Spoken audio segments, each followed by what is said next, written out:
People don't stay in toxic relationships because they don't see what's happening. They stay because something in them is attached to it.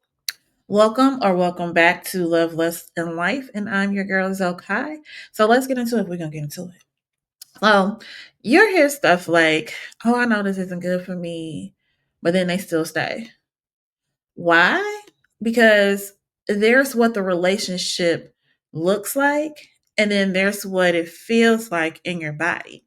And those two don't always match. There's an emotional addiction that happens, and the pattern looks like this: conflict, apology, affection, repeat. That creates intensity for people, but intensity is not the same as love.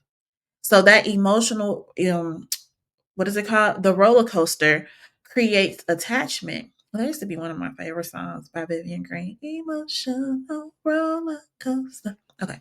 One of the hardest things for people to understand, especially me, is why people stay in relationships that clearly hurt them. I will look at people in my family, my aunts and their relationships, and I would be like, why is she dealing with any of that? Like, why are you there? You are clearly hurt.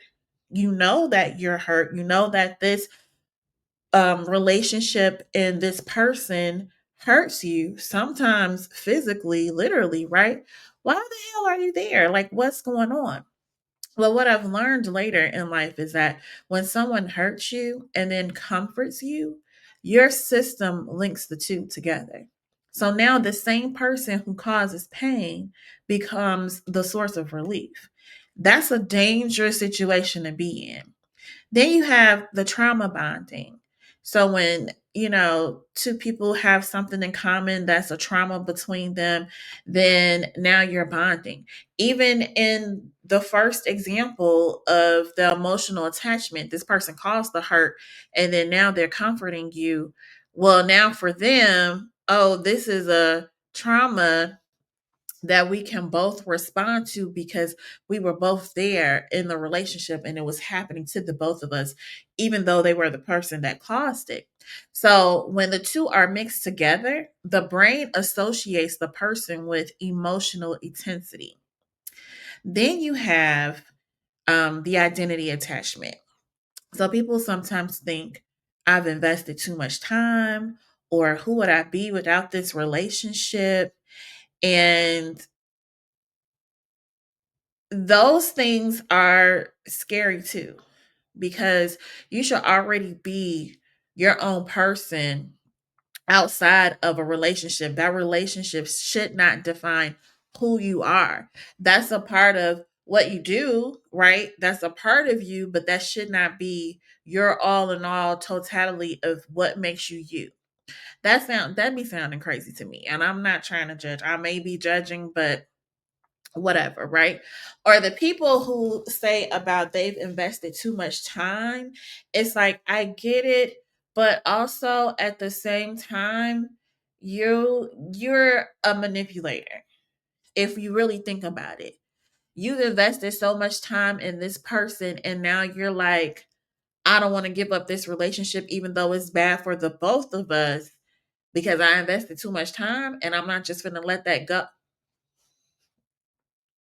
If you don't get your ass out that relationship, if you invested too much time in it, then you probably should have done a little bit more research and taken your time before you got into the relationship to have invested too much said time. And then that way you wouldn't feel a way about staying just because you invested too much time. Okay, then you have the people that hope for the other person's potential. You cannot fall in love with anybody's potential. You have to be clear about who they are right now. Who are you right now? What they are actually, the potential that they've actually lived up to right now or have not lived up to right now. That's what you want to focus on and pay attention to, right? Um, I tell women, clients, I've counseled some people, some friends, and what I always say to all of them, because it was said to me when I was in a crossroads with my first marriage, If this person never changes who they are today, can you live with that for the rest of your life? If they never made any more changes. And so, if you're one of those looking at the potential of the person or the relationship, that's what I want you to ask yourself. If this never changes today and everything stays the same, could I be with this person for the rest of my life? If the answer is no, then you already have your answer. Now, some connections feel strong, not because they right, but because they are familiar, right? It's comfortable. Better the devil you know than the one you don't know, right? Why did we ever listen to that? I don't know. It don't apply, and it should not apply in a romantic context. That's foolishness.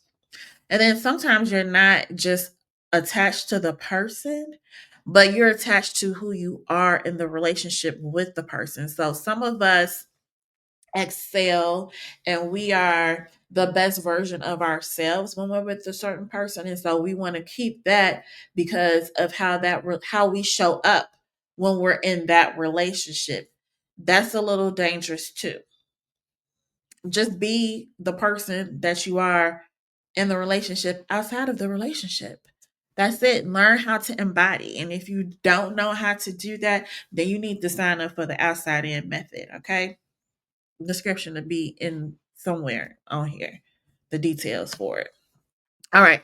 Now you can feel when something's off. We all know when something's off. We all know when something's wrong. We know when we probably should get out of a situation, right?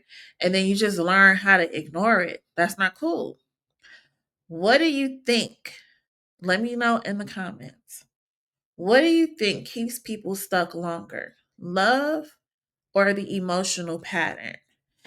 Um, I know I feel like most of the time it's the emotional pattern. And because we have not learned to regulate our emotions, we stay stuck in those patterns that feel good because we know what's about to come next, even if it's not always good for us. But let me know what you think about it in the comments.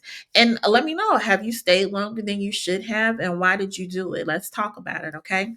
Make sure to like, share, subscribe, hype the video up. Girl, just do all the things, okay? And I'll see you in the next episode.